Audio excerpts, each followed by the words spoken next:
Have you ever thought about how you fell asleep last night? Not just what time you went to bed, but how your body was lying on the mattress. Most people don't give it a second thought. We simply turn off the light, pick a familiar position, and drift away. But while we sleep, something far more important than rest is happening inside the brain. The day's thoughts, worries, conversations, and decisions all leave traces behind every idea, every memory. Every small decision burns a little bit of energy, and just like a car engine that produces exhaust, the brain produces waste.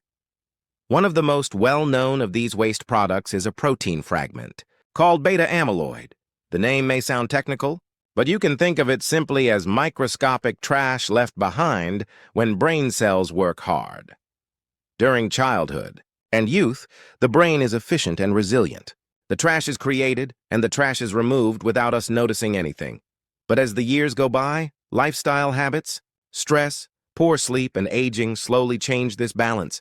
The trash is still produced, but it is not cleared away as completely as before. At first, nothing obvious happens. You still live your life, go to work, meet friends, pay bills, and watch TV. A few small things seem different. You walk into a room and briefly forget why you came. You put your keys down and need a moment to remember where you left them. You forget what you ate yesterday for lunch and laugh it off as just getting older.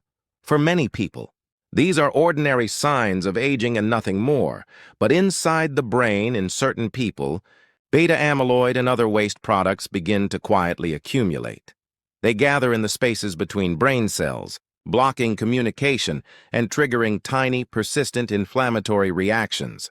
The brain does not hurt the way a knee or a tooth does, so we don't feel this process as pain. Instead, we gradually experience it as slower thinking, weaker focus, or more frequent forgetfulness. Over many years, if this process continues unchecked, important regions of the brain can be damaged. The hippocampus, which is central for forming new memories, is often affected early on. That's when people start to forget recent events while still clearly remembering their childhood. Later, frontal areas that support judgment, planning, and personality can be affected. People may become more irritable. More passive or more impulsive language areas can also be touched, making it harder to find the right words. This long, slow process is what we call dementia. It does not appear out of nowhere like a lightning strike. It is more like fog, forming quietly over many seasons. The crucial point is that this fog begins to form long before anyone receives a diagnosis. Studies suggest that beta amyloid can start building up 10 or 20 years before clear. Cognitive symptoms appear. That means the brain has a long window of time in which it is struggling, but still capable of healing and protecting itself if we give it the right conditions. One of the most important of those conditions is sleep. Not just any sleep, but deep, restorative, high-quality sleep for many years. Scientists didn't know exactly how the brain removed its waste. Then they discovered something remarkable. The brain has its own special cleaning system, sometimes called the glymphatic system, that activates mainly while we sleep when we fall into deep sleep. Brain cells shrink just a little. This shrinking opens up the spaces between them. Cerebrospinal fluid, a clear liquid that bathes the brain, begins to flow more freely through these newly opened pathways. Like a gentle river, it washes through the brain's tissue, collecting beta amyloid and other waste products. It then carries them out along small channels and veins, eventually flushing them out of the brain. This is the brain's nightly cleaning cycle. During the day, we create waste. During deep sleep, the brain turns on its hidden cleaning crew. If that cleaning crew is interrupted too often, or doesn't get enough time to work, more trash stays behind night after night over years. That can contribute to the changes we later recognize as cognitive decline and dementia. So the question is, not only did you sleep long enough, but also, did your brain get enough time in deep, high-quality sleep to clean itself? Many things affect this process: caffeine late in the day, alcohol at night, heavy late meals, constant screen use before bed, stress, light in the bedroom, and irregular sleep schedules can all steal deep sleep from us. But there is another factor that many people never consider: the position you sleep in. It may sound too simple at first. How could the way you lie in bed affect what happens inside your skull? Yet, When researchers looked at brain fluid flow in different sleep positions, they found clear differences when people lay flat on their backs, face toward the ceiling. The flow of cerebrospinal fluid was less efficient. Gravity and anatomy combined in a way that made the cleaning circulation slower and more stagnant when they lay on their right side. Other issues appeared. The arrangement of internal organs means that lying on the right side can put more pressure on the liver and affect overall circulation, especially in older adults whose vessels are already less flexible. Poorer circulation in the body can translate into less stable sleep and shorter deep sleep phases. However, when people slept on their left side, something interesting happened. The brain's fluid seemed to flow more easily. The structure of the brain, the direction of the veins, and the pull of gravity all lined up in a way that supported the brain's natural cleaning process. In that position, cerebrospinal fluid could more effectively move through the brain and carry away waste left side. Sleeping also tends to be kinder to digestion.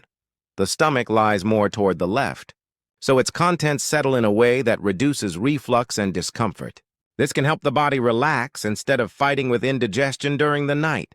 With easier breathing, more comfortable digestion, and better circulation, the body is more likely to drop into deeper sleep stages. Deep sleep is when the brain's cleaning system is strongest. So it appears that left-side sleeping may give the brain and body a more favorable environment for nightly repair, of course. Posture is only one part of the story.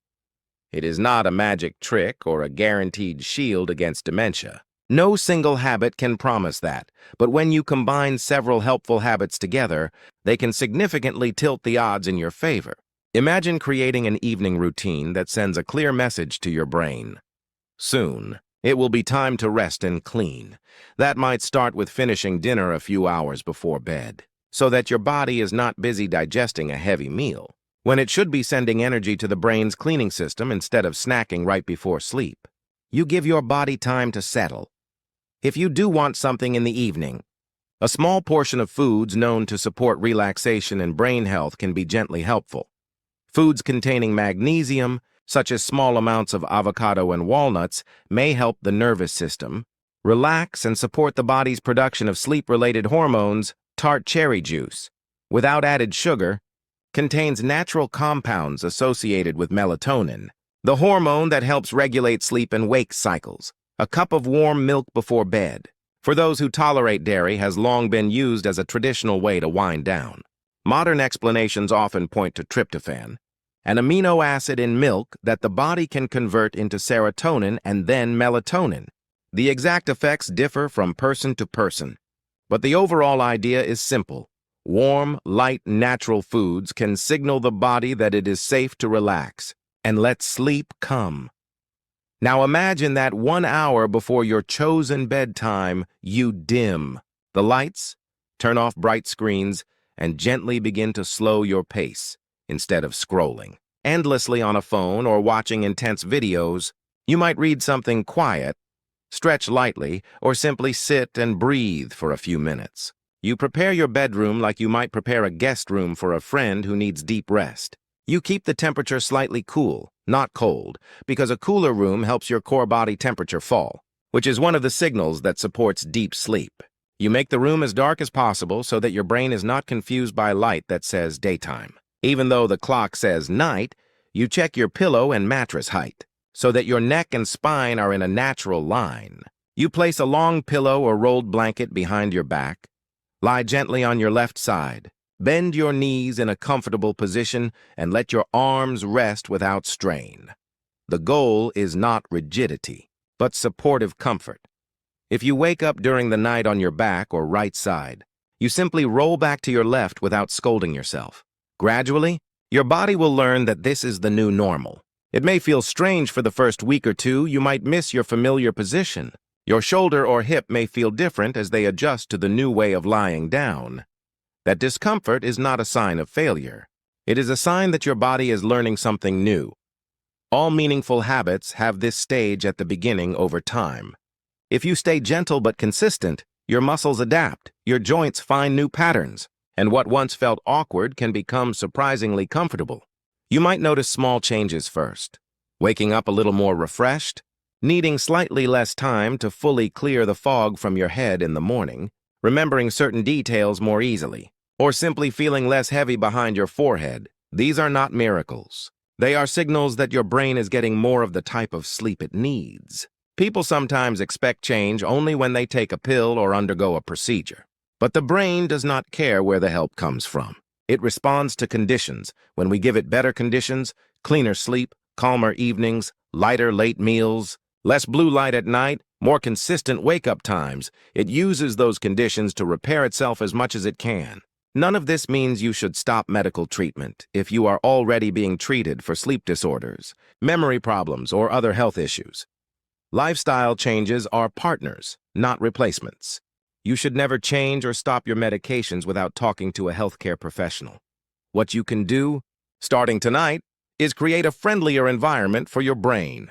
You can think of it as quietly supporting your future self, the you, who will wake up 5 or 10 years from now, will be living in the brain you are building today. The way you sleep, the posture you choose, the food you eat in the evening, the time you turn off your screens, and the respect you show your own need for rest, all accumulate into that future brain.